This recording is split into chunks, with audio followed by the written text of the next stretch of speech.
Yeah, so I just wanted to ask some questions because I had seen your debate with Destiny, and obviously like Destiny since October 7th has been like, researching this, like doing debates about it. So like me myself, like just going through some of the readings I've done. So I've read like a bit of Benny Morris, a bit of Avi Schlein, a bit of Shlomo Ben-Ami. I've read a little bit of Rashid Khalidi. I'm trying to think of who else, but in the grand scheme of things, like Those are the big ones. yeah, in the grand scheme of things, my knowledge goes insofar as the readings I've done. Um, so I guess one thing I wanted to ask you, because I heard you were talking about it, regarding Benny Morris and like his when he talks about transfer, what is like your understanding of like when he talks about transfer? So Benny Morris is interesting because he's often misunderstood. Okay. Although I would say that he's also changed his position a bit. And I think sometimes he's pretending to have a consistently misunderstood position when I think he has gotten more strident in his position from the time he wrote the book on ethnic, on in investigated ethnic cleansing, and to the point where now he's like debating, for example, in that Destiny debate. I'm answering your question. I'm just sort of giving the context. In that I watched all 5 hours of that debate when Benny Morris and Mohain Rabedni and Destiny and Norman Finkelstein were talking. And there's this moment where even Benny Morris himself was like, "That's not what I said. I wrote the book. Like, this is what I meant." And they're going back and forth. I went back and read the text again after hearing Benny say that isn't what he was saying. What I understand Benny Morris to be saying is that, first of all, for the audience's benefit here, transfer is a fancy word for ethnic cleansing, right? It doesn't have to be, but in the context that he's talking about, transfer is central to the Zionist project. There's no imaginable way for a Jewish ethno-state to be formed without the removal of significant numbers of Palestinian people. Now, there's a way that I would argue that simply to say this is the colonial vision. Herzl said this, Jabotinsky certainly said this in The Iron Cage. There's a way that they're like, look, we don't need to remove people, but our action is going to produce a reaction from the indigenous population. No, people would not respond this way. And because of how they're going to respond, which is normal and natural, we're going to have to move this other way.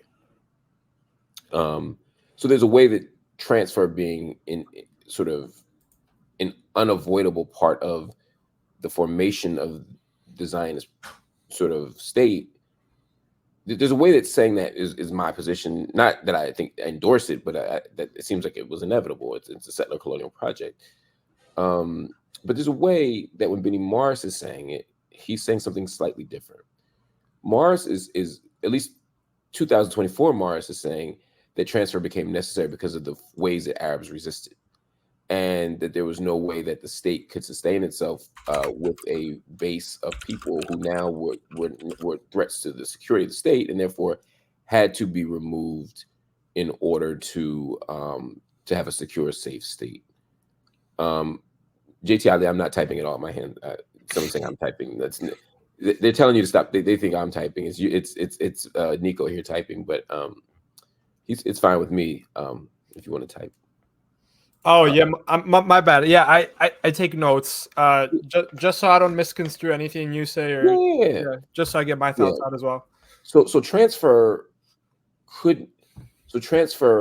in the context of the Yishuv, and the formation of the Zionist community was expulsion.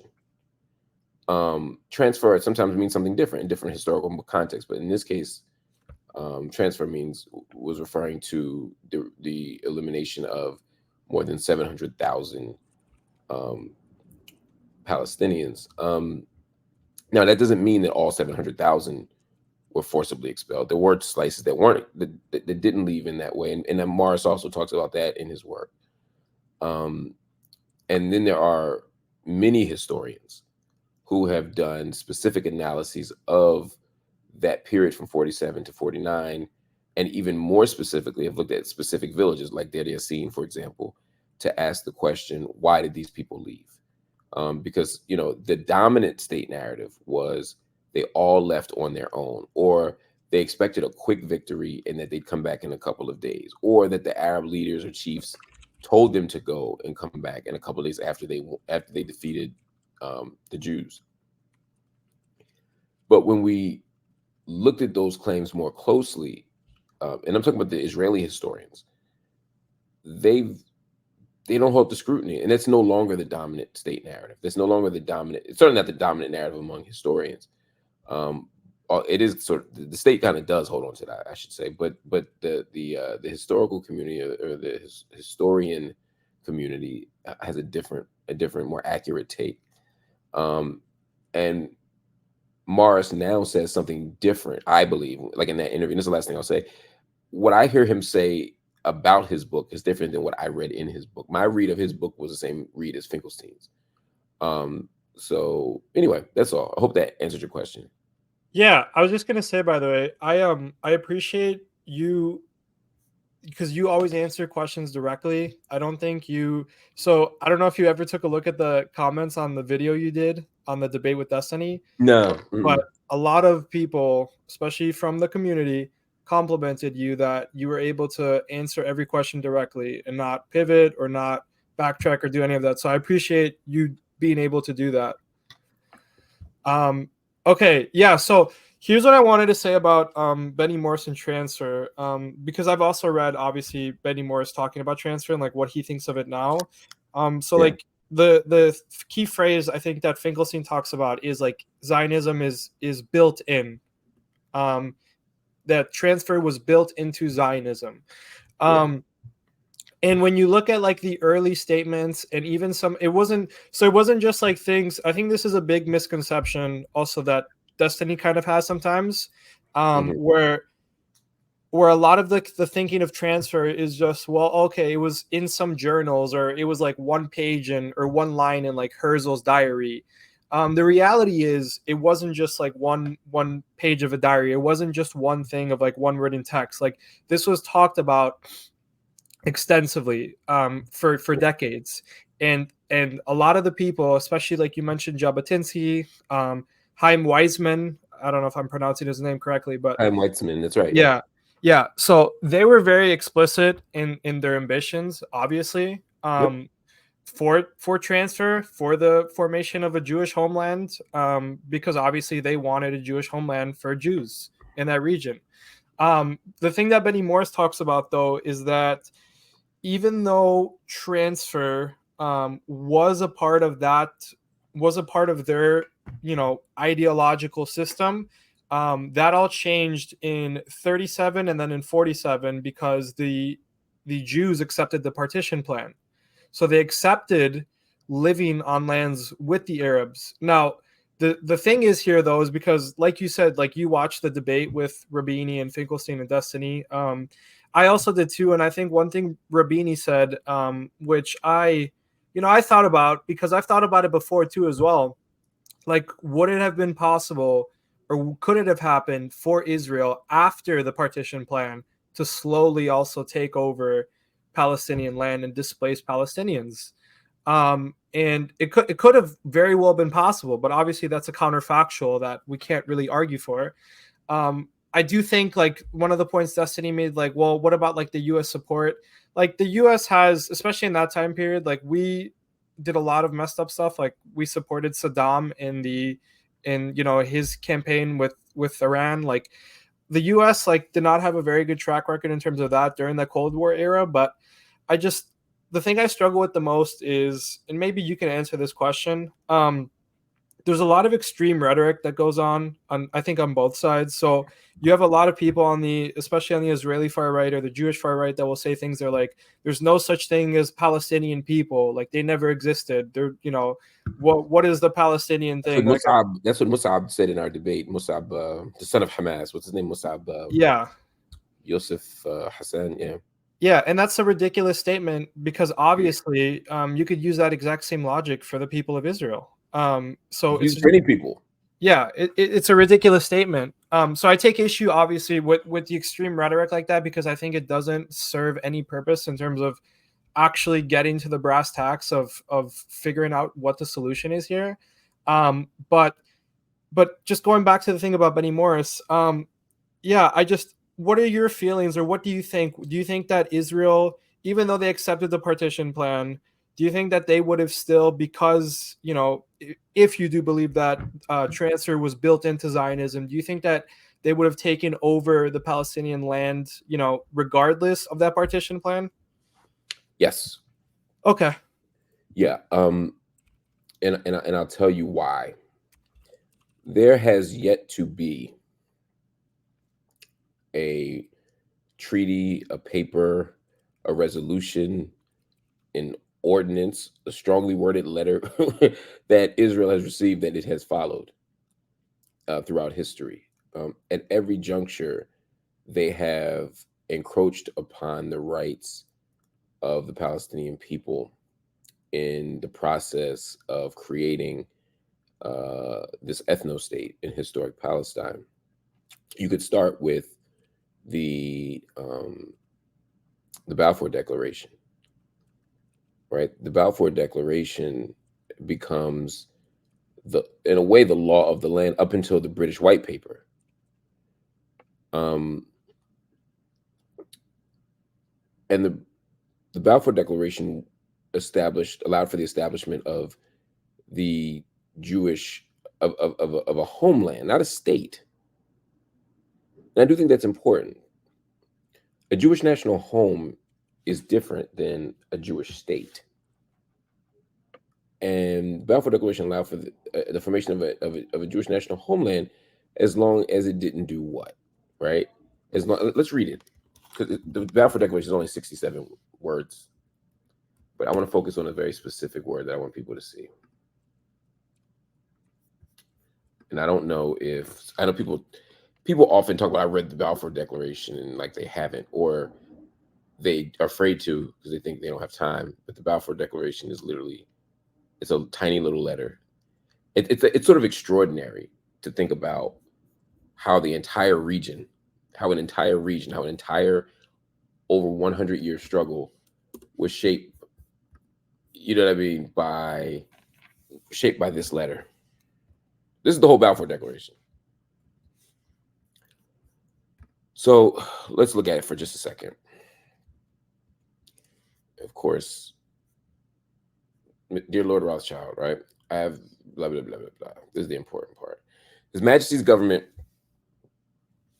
view with favor the establishment in Palestine of a national home for the Jewish people, and will use their best endeavors to facilitate the achievement of this object, it being clearly understood that nothing shall be done which may prejudice the civil and religious rights of non-Jewish communities in Palestine, or the rights and political status enjoyed by Jews in any other country.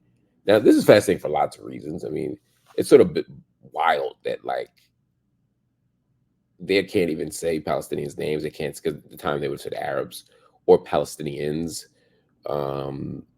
or whatever. They don't even use their names, but they do say to prejudice the civil and religious rights of existing non-Jewish communities in Palestine. Now, what it means to have a civil rights at that moment, what are the civil rights of the indigenous population? I mean, that's it's an interesting question. But I think once you see the Jewish National Fund emerge as a significant organizing and animating force behind the acquisition of Jewish land, and the passing and transfer of land, a really interesting and somewhat counterintuitive situation where the public model of access actually becomes prohibitive. Let me say that differently, just for people out there understand. Normally, you make things public so that everybody can have it, so that you don't have like oligarchies in power, right? But in this case, making land access public actually made it more difficult for the existing Arab population to have access to it, as opposed to privatized land, because they'd used a different system. They used the Mushas system and other ways of dividing and sharing land.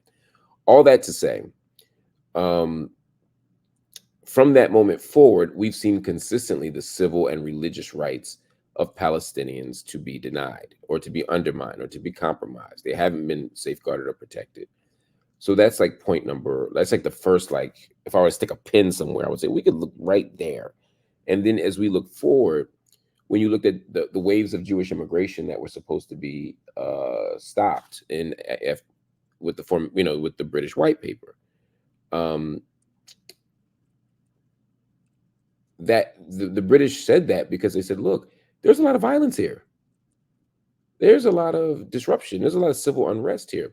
And every time the British investigated it, whether it was, there was the Shaw Commission report, whether it's the British, whatever. I mean, we could go into Taft. Every time they did an investigation, they kept saying the Arabs are not fighting because these people are Jewish. They're not fighting out of personal animus. They're fighting because they are being denied access to land, access to jobs, access to forms of capital. That's why when the Arab revolts happened in 1936, from April to like October of that period, this first 6 months was a general strike. Right? These are labor strikes. These are forms of resistance to economic injustice. My point being, the Palestinians are saying, look, we have rules. These are violations of these rules. When you get to 37, the problem in general with land splits in partition agreements is that they've never been fair. They've never been in line with the Palestinian, or not to say that, they've never been in line with the demographic realities of the land. They've had much more to do with the political aspirations of the people in the land than an actual division. There's no other reason to explain the 55-45 split after the partition agreement of 47.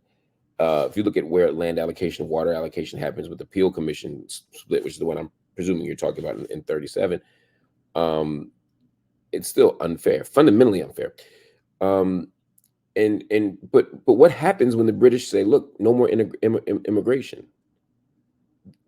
That you start seeing terrorism.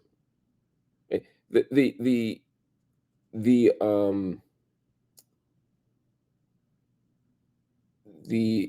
issue of basically the pre-Israeli state, for those who don't know what the issue means. After the British said, hey, no more Jewish immigration, we got to stop immigration, it's not fair to the Palestinians. That's when you began to see armed resistance movements against the British too. And they were basically like, we're going to fight the British as if, basically, the Arabs are our enemy by virtue of this agreement, and the British are our enemy by virtue of the other agreement, the Balfour and the British White Paper. There's a fancier way of saying it, but I don't remember the exact quote, and I don't want to say it wrong. And then when we add the Biltmore Conference to it, it just becomes this really interesting moment where the British are where the pre-Israeli community is saying, look, it's not enough to just have a Jewish national home. We need an actual state. And the pursuit of statehood in that last wave meant, again, we need to make some different changes. So that meant, again, violating, I don't want to say international law because that wasn't really a thing yet, right? That would be somewhat anachronistic. But what I will say is acts of terrorism, to be sure, were being committed.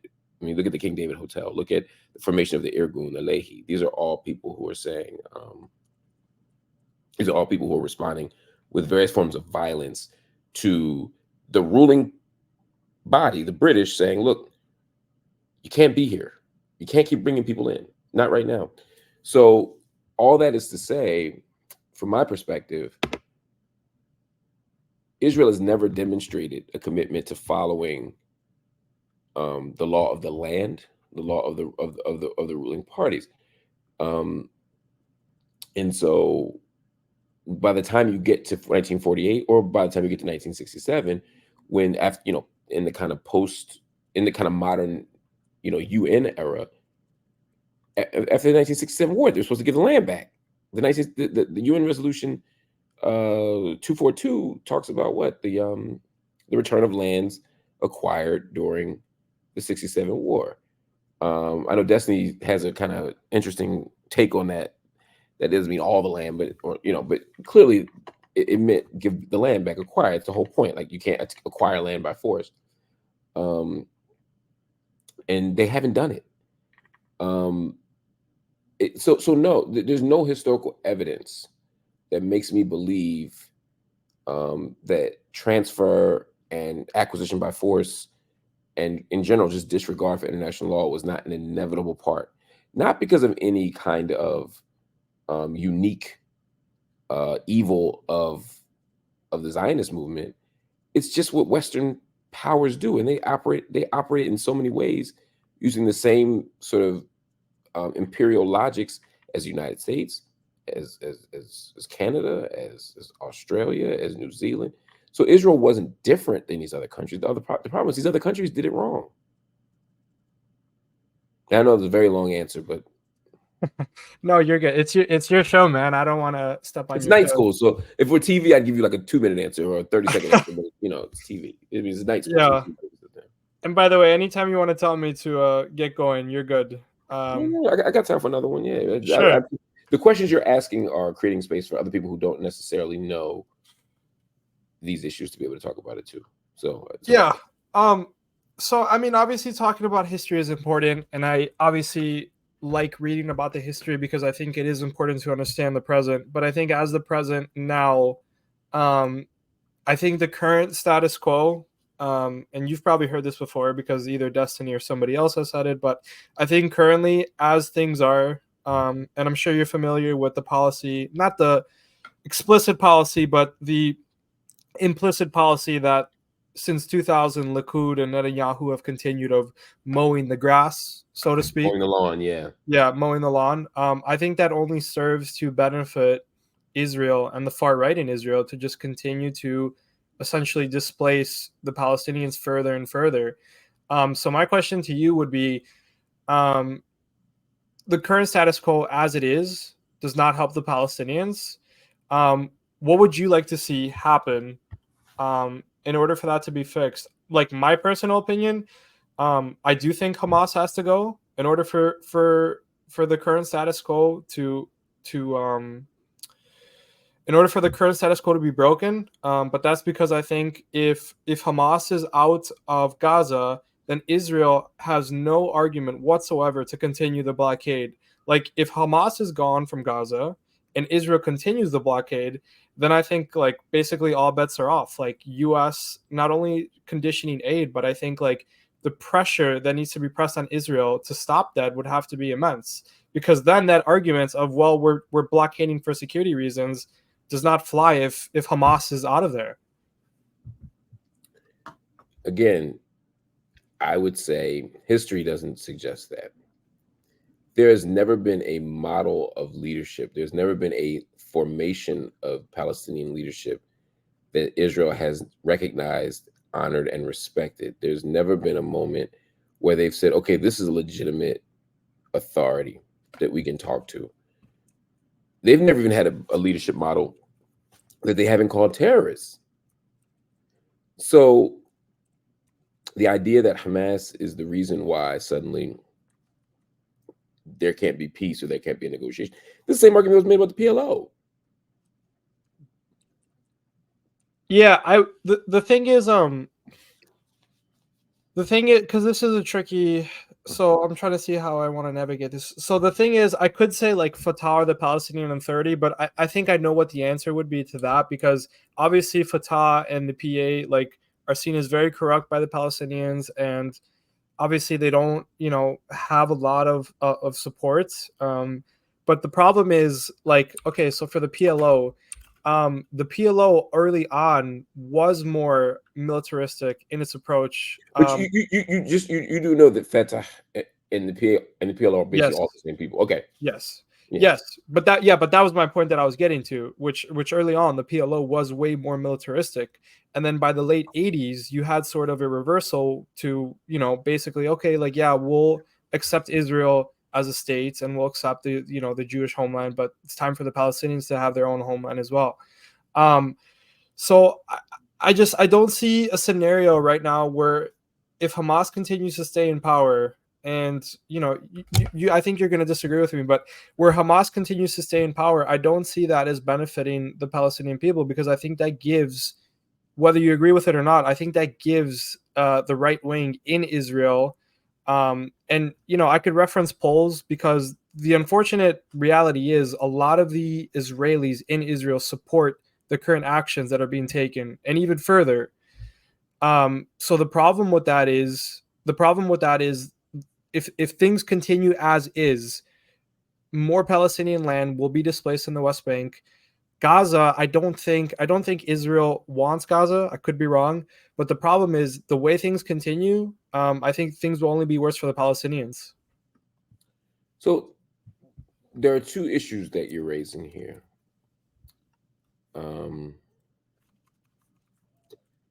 One is, I don't want to start talking like Finkelstein, like really slow.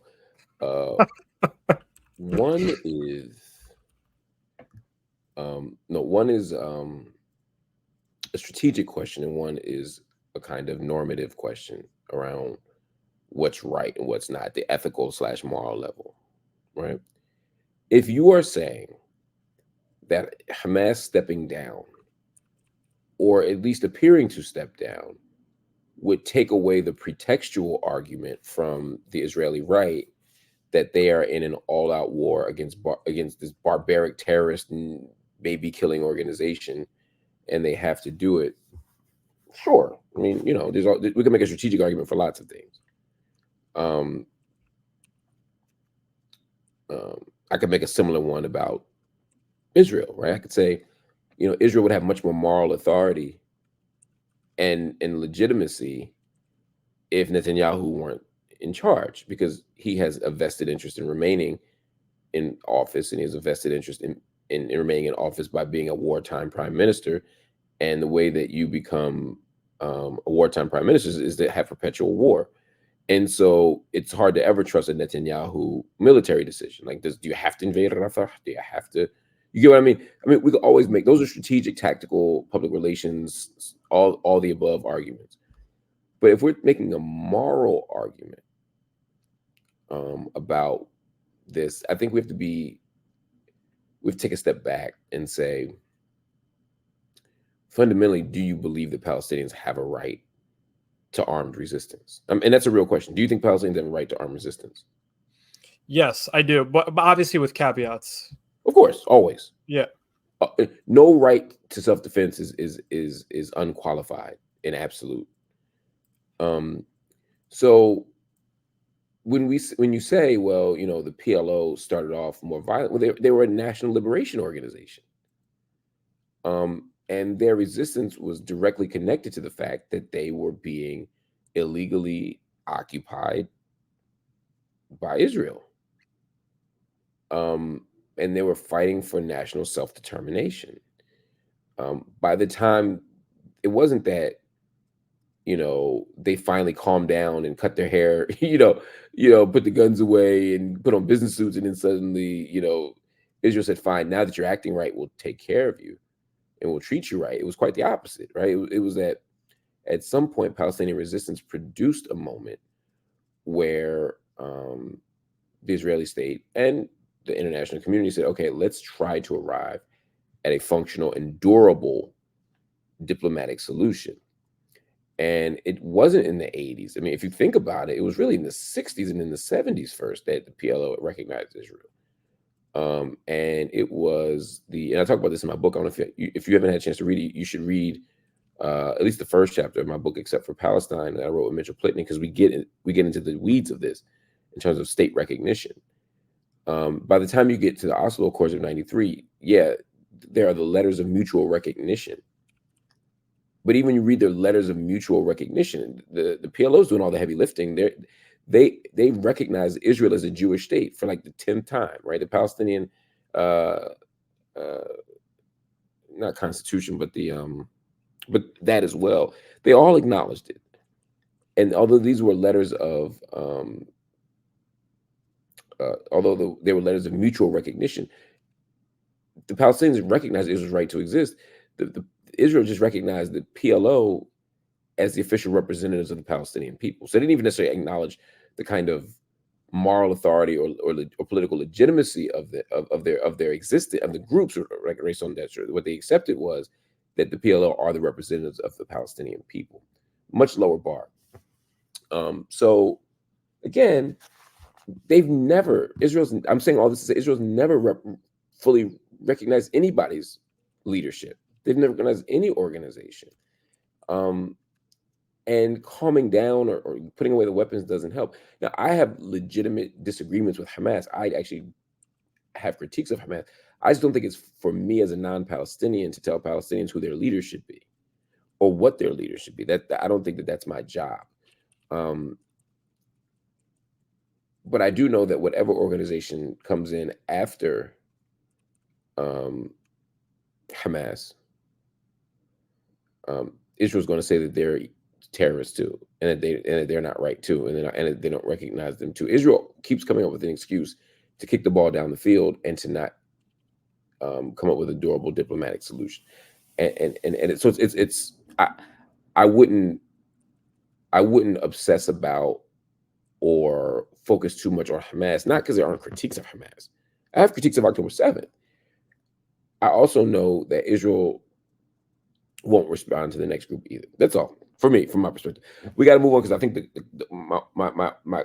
rest of the class here is saying, "Hey, we got questions too," and so, but thank you for this. I mean, you actually created space for us to actually have some in-depth analysis of the last 100 years of struggle over Palestine. So I think that's pretty dope.